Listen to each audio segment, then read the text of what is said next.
जब कोई अपना उत्तरदायित्व समझने लगे, अपनी प्रतिबद्धता समझने लगे और उसे अपने जीवन साथी के साथ सदैव निभा सके, तब कह सकते हैं कि वो व्यक्ति विवाह के लिए सज्ज है।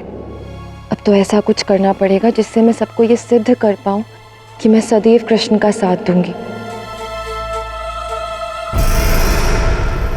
उस कृष्ण के मृत्यु की तपस्या करनी होगी तुम्हें। ये मैं कैसे कर सकती हूँ आर्य? क्या तुम अपने पति और कृष्ण में से उस कृष्ण का जीवन चाहती हो? ये है तुम्हारा पति प्रेम। हाँ, ऐसा रिष्टासुर को गांव से बाहर निकालने का कोई ना कोई मार्ग तो निकालना ही होगा।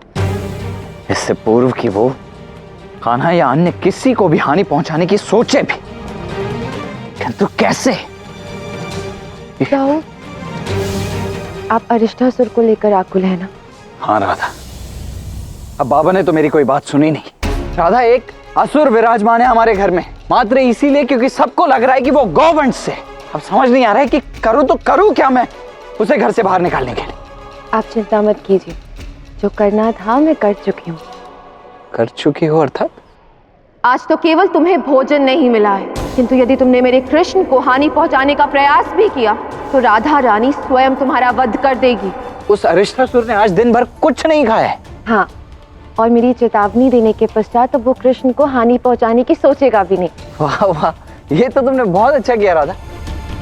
अब एक कार्य करता हूँ, मैं स्वयं जाकर भी उसे चेतावनी देकर आता हूँ, कहीं उसे ऐसा ना लगे कि बाबा की बात के बाद से मैं चुप बैठ जाऊंगा और मेरी ओर से उसे कोई कठिनाई नहीं होने वाली है। नहीं नहीं दाऊ, आप क्यों चेतावनी देंगे? यदि आपने ऐसा किया तो नंद बाबा और क्रोधित हो जाएंगे। शांत हो जाओ राधा, ऐसा कुछ भी नहीं होगा।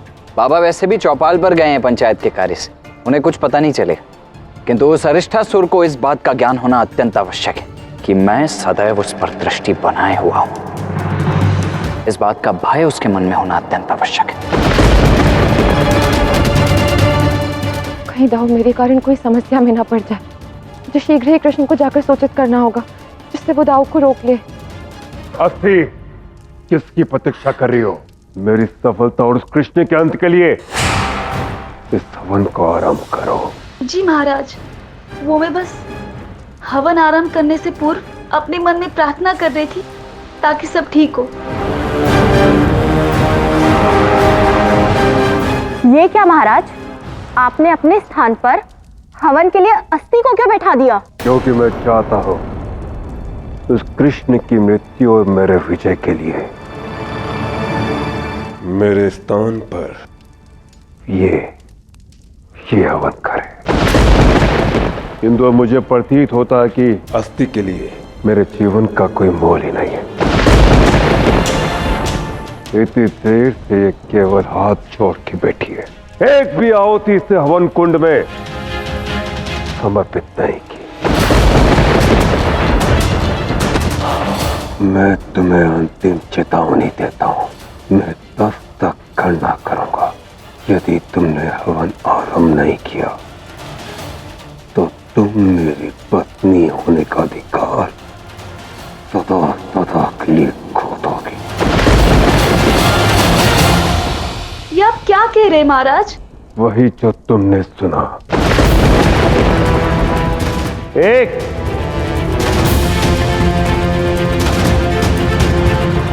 दो, तीन,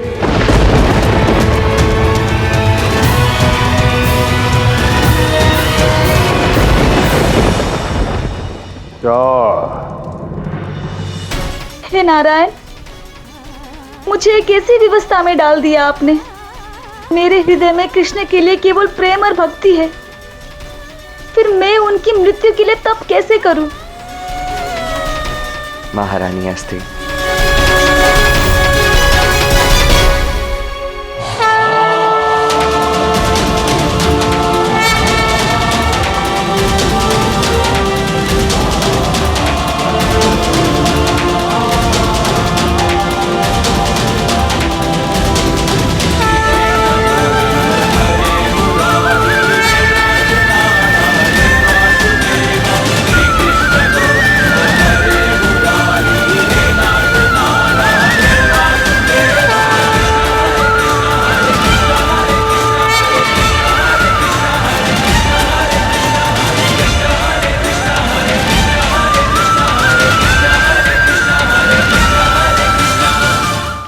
कोई भ्रम हो रहा है या आप सत्य में यहाँ मेरे साथ हैं? जो मुझसे प्रेम करते हैं मैं सदैव उनके साथ रहता हूँ। मैं आपकी दुविधा समझ सकता हूँ। जब से आपने महाराज कंस से विवाह किया है तब से बड़ी सहनशीलता दिखाई है। उनके कटु वचन आपने सहे। उन्होंने इतनी बार कुकर्म किए और आपने सदैव उन्हें सत्य और धर्म का मार्ग दिखाया। मैं ये भी भली भांति समझता हूँ कि आपके मन में मेरे लिए अपार प्रेम और भक्ति है और इसलिए मेरी मृत्यु की प्रार्थना करना, मेरी मृत्यु के लिए तपस्या करना आपके लिए अत्यंत कठिन होगा। बस इसी ग्लानि से आपको मुक्त करना चाहता हूँ। चिंता मत कीजिए, आप बस अपना कर्म कीजिए। नहीं श्री कृष्ण, आप भले ही इसके लिए मुझे क्षमा कर दे, किंतु मैं कैसे स्वयं को क्षमा कर पाऊंगी? मैं नहीं कर सकती। यदि इस कारण महाराज मुझसे संबंध विच्छेद करते हैं तो मैं वो पाप सह लूंगी, किंतु मैं आपकी मृत्यु के लिए तपस्या कैसे कर सकती हूँ? मुझसे वो पाप नहीं होगा। देखिए, एक बात निश्चित है, या तो महाराज कंस जीवित रहेंगे या तो मैं। और मेरी मृत्यु ना चाहकर आप बस अपने पति की मृत्यु चाह रही हैं। इस बोझ के साथ आप ये जीवन व्यतीत कर पाएंगे? नहीं ना। इसलिए आपको कह रहा हूं कि आप बस अपना कर्म कीजिए, प्रार्थना कीजिए। इस पाप की भागीदार आप नहीं होंगे, क्योंकि कंस ने आपको विवश करके आपसे ये तप करवाने का प्रयास किया है। आपकी निष्ठा का उसने लाभ उठाया है। आप बस अपना कर्म कीजिए। धर्म और अधर्म के विषय में मैं सोचता हूँ। किंतु आपके प्रति मेरा प्रेम और मेरी भक्ति का क्या श्री कृष्ण? आपके दर्शन के पश्चात मेरी भक्ति और बढ़ गई है। इसी प्रेम भक्ति के लिए ये कार्य करना है। मेरी भक्ति का एक ही मार्ग है, अपना धर्म निभाना, अपना कर्म करना बिना कुछ सोचे। आप भी अपना धर्म ही निभाइए। मन में यही प्रेम भक्ति लेकर मेरी मृत्यु के लिए आप प्रार्थना कीजिए। धर्म का मार्ग यहाँ कठिन है, किंतु ये आपको करना ही होगा।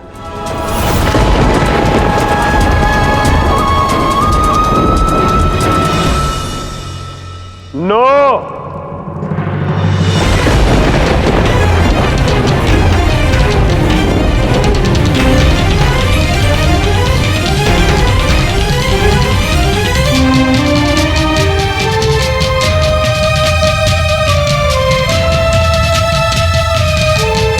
प्रथम आहुति के साथ मैं मेरे पति महाराज कंस की विजय और कृष्ण के मृत्यु के लिए ये तप आरंभ करती हूँ।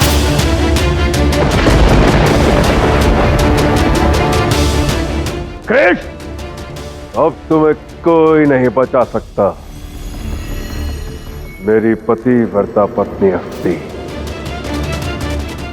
अपने पति की विजय की कामना कर रही है।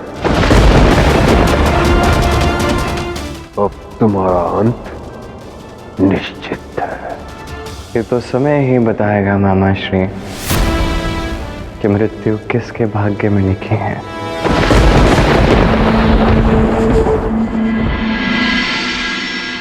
राधा और बलराम दोनों को ज्ञात है कि मैं कौन हूं।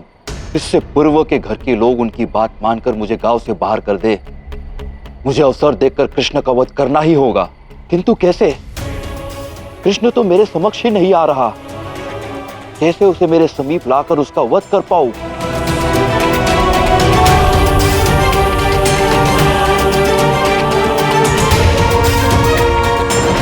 मिल गया मार्ग। अपनी प्यारी मैया को बचाने के लिए तो कृष्ण को मेरे सामने आना ही होगा। वैसे ईश्वर यशोदा पर आक्रमण करता हूं।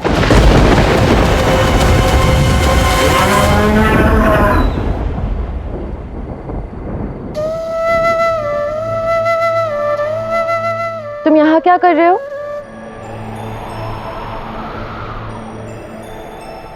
चंद्रमा की इस सुंदर आभा में इस मधुर बांसुरी का आनंद ले रहा हूं।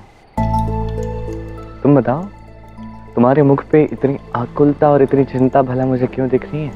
मैं इसलिए चिंतित हूँ क्योंकि ताऊ भी मेरी भांति उस अरिष्टासुर को चेतावनी देने गए हैं। ये कैसे संभव है? अकस्मात दाऊ के मन में ये विचार आया कहाँ से? क्योंकि सुबह ही तो मैंने उन्हें समझाया था कि अभी कुछ मत कीजिए, उचित समय आने पर सब समझ में आ जाएगा करना क्या है। कृष्ण, ये मेरी भूल के कारण ही हुआ है।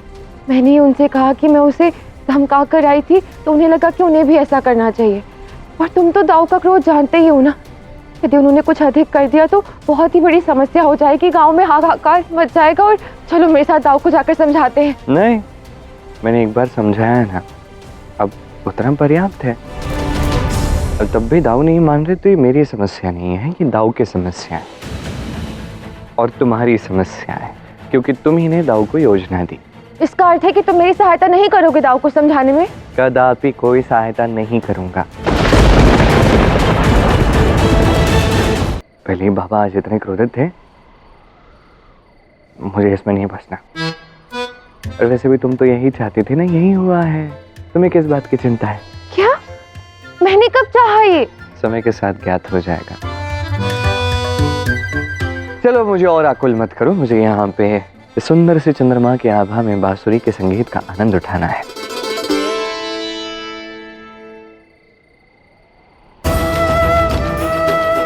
मेरी सहायता करने से अधिक महत्वपूर्ण बांसुरी बजाना हो गया है इसके लिए। कोई बात नहीं, मैं स्वयं ही जाकर बात कर लूंगी दाऊ से।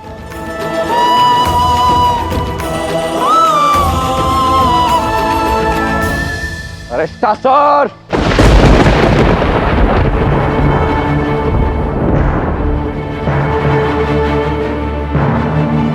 क्या अरिष्टासुर गया कहाँ?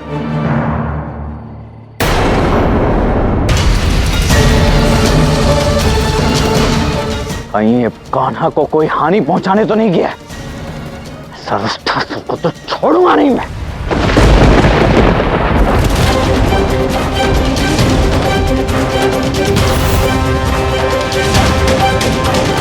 अब जब मैं तुम्हारी मैया पर आक्रमण करूंगा तो तुम्हें मेरे सामने आना ही होगा कृष्ण।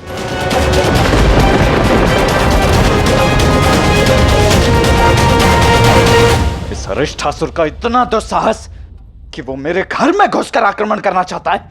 अभी बताता हूं इसे।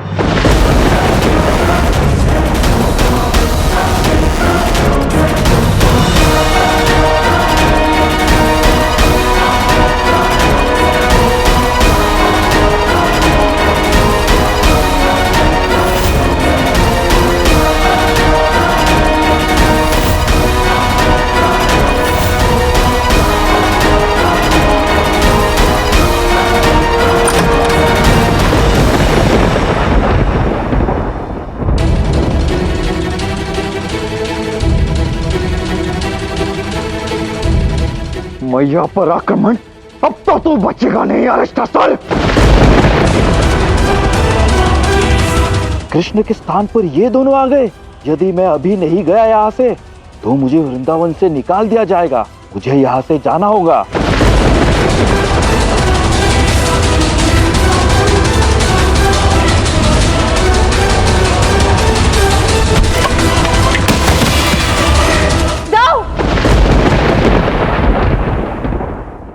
ये तो राधा की चीख थी।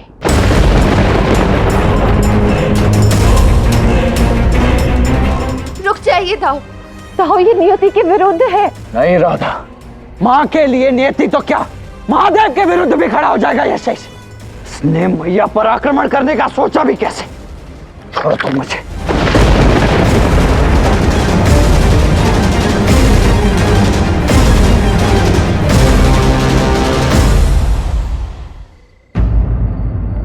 जी ये चिन्ह,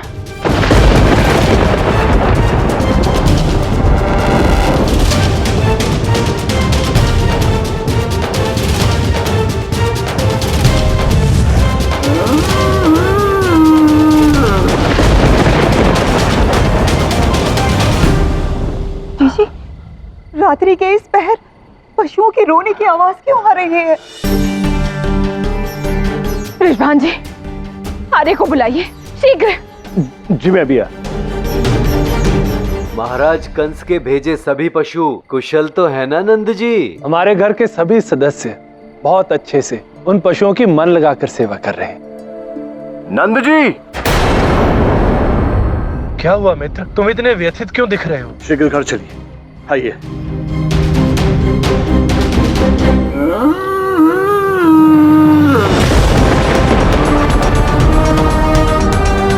बस बहुत हो गया तुम्हारा ये नाटक अरिष्टा सर। अब तो तुम्हारा बस करके रहूंगा मैं। और चीखो, क्योंकि इन्हीं चीखों में से एक तुम्हारी अंतिम चीख होने वाली है। दाऊ रुकिए, मेरी विनती है आपसे, हम कोई और मार्ग ढूंढ लेंगे, किंतु यदि आपने इसका वध कर दिया ना तो केवल हमारा परिवार ही नहीं, संपूर्ण गांव आपके विरुद्ध हो जाएगा। वो होना है वो हो जाएगा था, अब मुझे कोई चिंता नहीं। इस दुष्ट असुर ने मेरी मैया पर आक्रमण करने का प्रयास किया, इसके प्राण तो मैं लेकर ही रहूंगा।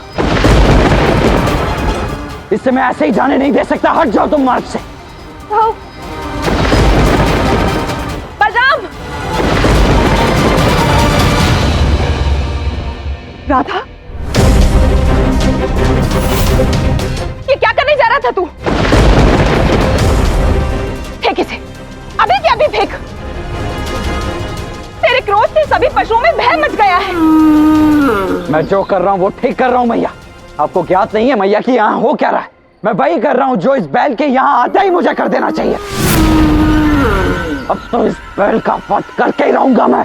रुक जा बलराम, व्यर्थ की बातें मत कर।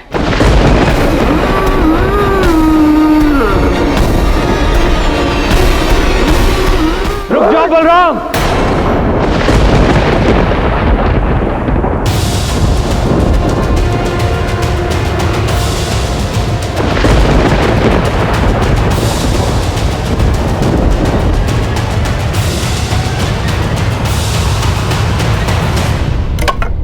अब ये बस बलराम, अब तुम नहीं बोलोगे।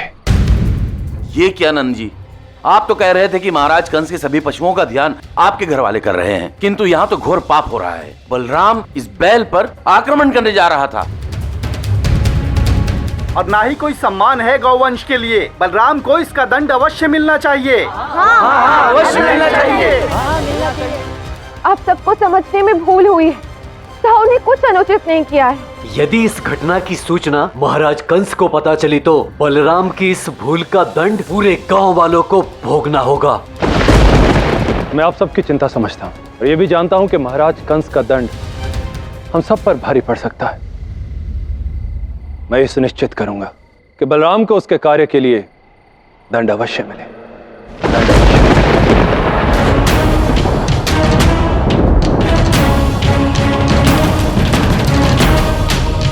नहीं बाबा। नहीं राधा, बलराम ने भूल की है तो इसका दंड उसे अवश्य मिलेगा, और दंड होगा निष्कासन।